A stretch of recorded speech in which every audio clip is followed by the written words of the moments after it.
NFPA 110, the standard for emergency and standby power systems, addresses the location of generators. Section 9.52 states that generators shall be located in a detached building or in a separate room within the main building. However, there is an exception to this rule.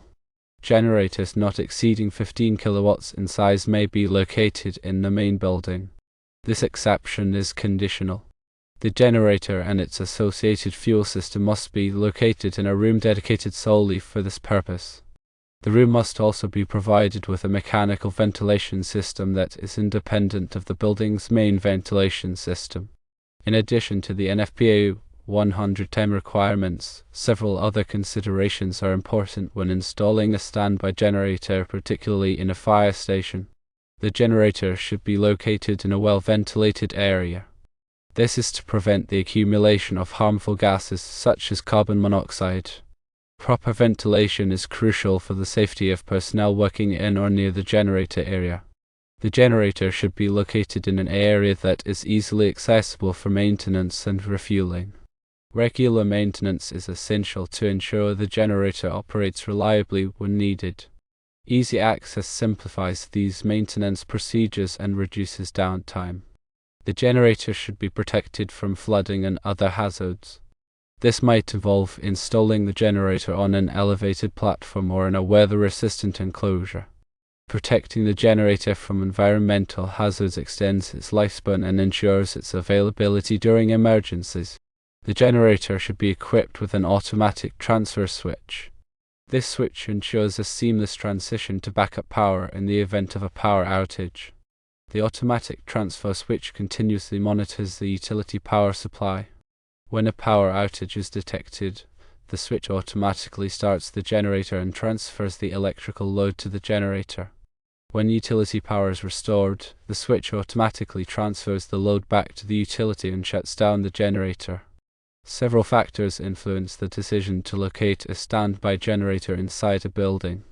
The size of the generator is a primary factor due to the 15 kilowatt limit in the exception. If a larger generator is required, it generally must be located in a separate building or a dedicated room. The availability of space is another consideration. A dedicated room must be available to house the generator and its associated equipment. The cost of installation can vary depending on the location of the generator. Installing a generator in a separate building may require additional construction and utility connections. The noise level of the generator is a factor, especially if it is located inside a building. Noise dampening measures may be necessary to minimize disruption to occupants. It is crucial to consult with local building and fire officials for specific requirements and to ensure compliance with all applicable codes and standards. Local regulations may impose additional restrictions or requirements beyond those outlined in NFPA 110. Ignoring these regulations could lead to costly rework or fines. In summary, while the NEC does not explicitly prohibit locating a generator in an occupied building, NFPA 110 provides specific guidelines and exceptions. The 15 kilowatt exception requires strict adherence to dedicated room and independent ventilation requirements. Additionally, considerations such as ventilation, accessibility, hazard protection, and automatic transfer switches are vital for safe and reliable generator operation. Always consult with local authorities to ensure full compliance with all applicable codes and standards. Firstly, consider the generator's kilowatt rating. Secondly, assess available space. Thirdly, examine ventilation requirements. Fourthly, plan for accessibility. Fifthly, evaluate potential hazards. Sixthly, install an automatic transfer switch. Seventhly, consult with local officials. Eighthly, adhere to all codes and standards. Ninthly, implement a regular maintenance schedule. Tenthly, conduct periodic testing of the generator system. It is important to understand the role of an automatic transfer switch. The automatic transfer switch, often abbreviated as ATS, is a critical component of any standby generator system. Its primary function is to automatically switch the electrical load from the utility power source to the generator when a power outage occurs. and then, when utility power is restored, the ATS switches the load back to the utility source and shuts down the generator. This ensures a seamless transition of power, minimizing disruption to essential services. The ATS continuously monitors the voltage and frequency of the utility power supply. If the voltage drops below a predetermined threshold or the frequency deviates from the normal range, the ATS detects a power outage. Upon detecting a power outage, the ATS sends a signal to the generator to start. Once the generator has reached its rated speed and voltage, the ATS transfers the electrical load from the utility source to the generator. This transfer can be either open transition or closed transition. In an open transition, the load is momentarily disconnected during the transfer. In a closed transition, the load is briefly connected to both the utility source and the generator before the utility connection is broken. After the utility power is restored and has stabilized for a predetermined period, the ATS transfers the electrical load back to the utility source. The ATS then sends a signal to the generator to shut down. The ATS typically includes several protective features such as overcurrent protection, undervoltage protection, and overvoltage protection. These features protect both the generator and the electrical load from damage. The ATS should be sized appropriately for the generator and the electrical load it will be switching. The ATS should also be installed in a location that is accessible for maintenance and testing. Regular testing of the ATS is essential to ensure it operates correctly in the event of a power outage. This testing should include simulating a power outage and verifying that the ATS switches the load to the generator and back to the utility source. The NEC provides specific requirements for the installation and wiring of automatic transfer switches. These requirements are intended to ensure the safety and reliability of the ATS. The selection of an ATS depends on several factors, including the size of the generator, the type of load being switched, and the desired level of reliability. There are two main types of ATS: open transition and closed transition. Open transition ATS are the most common type and are suitable for most applications. Closed transition ATS are more expensive but provide a seamless transfer of power. This is critical for sensitive loads that cannot tolerate any interruption in power. NFPA 110 provides specific requirements for the testing and maintenance of standby generator systems, including the automatic transfer switch. These requirements are intended to ensure that the standby generator system is ready to operate when needed. Regular maintenance of the ATS is crucial for ensuring its reliable operation. This maintenance should include inspecting the contacts, checking the wiring connections, and lubricating moving parts. The ATS should also be tested periodically to verify that it operates correctly. This testing should include simulating a power outage and verifying that the ATS switches the load to the generator and back to the utility source. Faulty transfer switches are dangerous and could result in critical equipment failure in an emergency. Consider the impact of a fire station losing power during an emergency call. If the generator fails to start or the automatic transfer switch malfunctions, the station's ability to respond effectively could be severely compromised. Lighting, communication systems, and other essential equipment may be unavailable, delaying response times and potentially endangering lives. The requirements surrounding mechanical ventilation systems are important. The mechanical ventilation system must be independent of the building's ventilation system. This means that you cannot share any ducts, fans, or other components with the building's heating, ventilation, and air conditioning, often abbreviated as HVAC system. The independent ventilation system must be designed to provide adequate airflow to remove heat and exhaust fumes from the generator room. The system should be sized to meet the generator manufacturer's recommendations for airflow.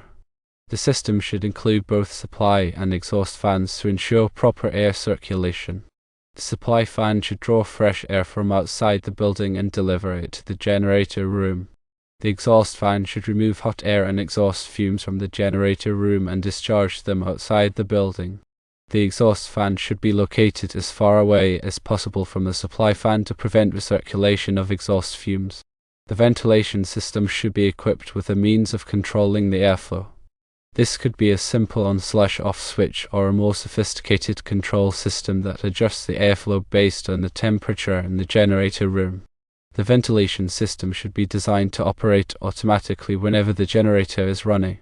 It is common to interlock the ventilation system with the generator's control system so that the ventilation system starts automatically when the generator starts and stops automatically when the generator stops. The ventilation system should be inspected and maintained regularly to ensure it is operating properly. This maintenance should include cleaning the fans, checking the filters, and lubricating moving parts. The NEC provides specific requirements for the wiring of mechanical ventilation systems.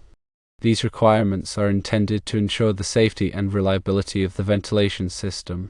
The NEC also requires that the ventilation system be equipped with the disconnecting means that is readily accessible. This disconnecting means allows the ventilation system to be energized for maintenance or repair.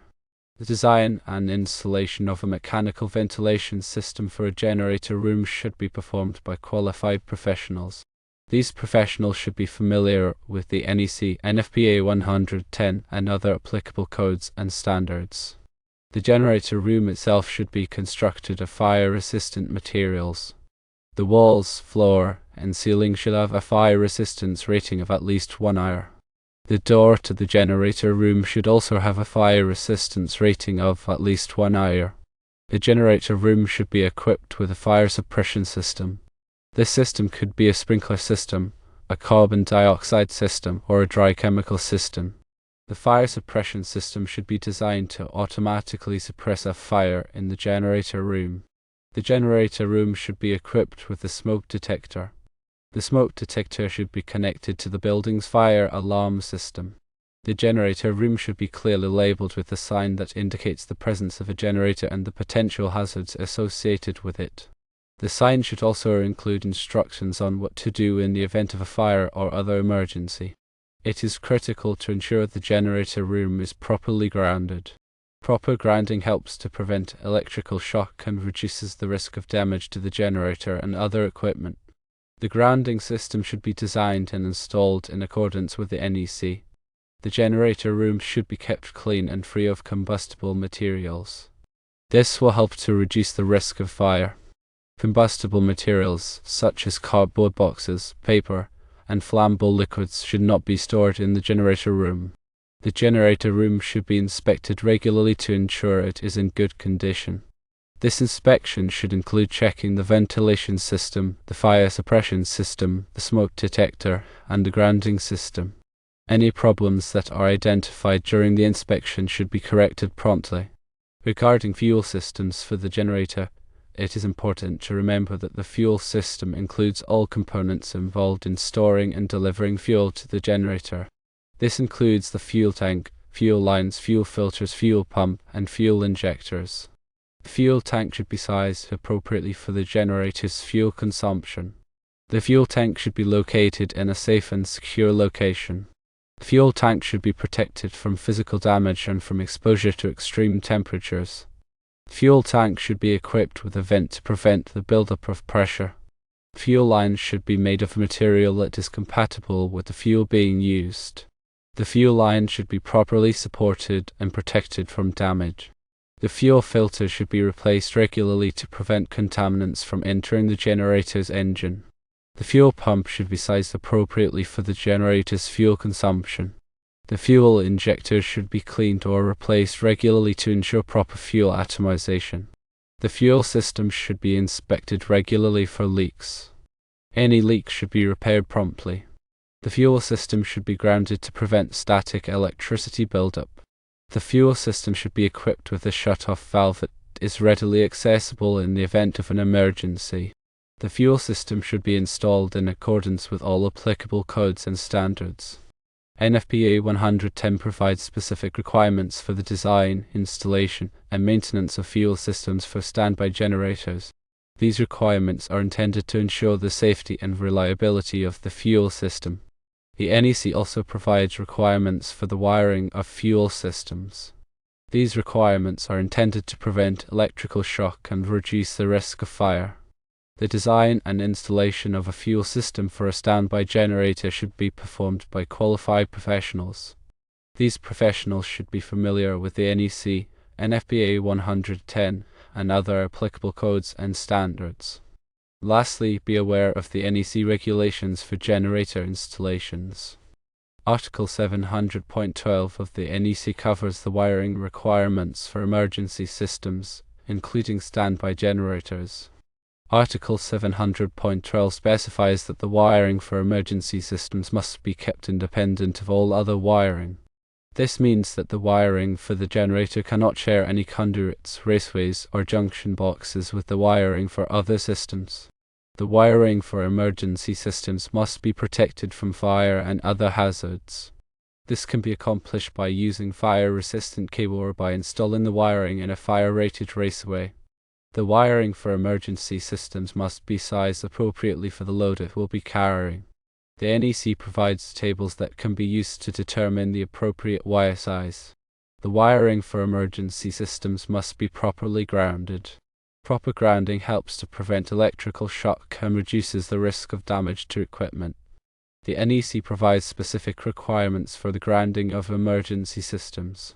Article 701 of the NEC covers the requirements for legally required standby systems. These systems are intended to provide power to critical loads that are not considered emergency loads. Article 701.11 specifies that legally required standby systems must have a transfer switch that is capable of automatically transferring the load from the normal power source to the standby power source. Article 702 of the NEC covers the requirements for optional standby systems. These systems are intended to provide power to loads that are not considered emergency or legally required loads. Article 702.4 specifies that optional standby systems must be installed in accordance with all applicable codes and standards. Remember to always consult the latest edition of the NEC for the most up-to-date requirements. It is also important to consult with local building and fire officials to ensure compliance with all applicable codes and standards. Remember that while a 15 kilowatt generator can be installed within the building if all requirements are met, it might be insufficient for larger operations.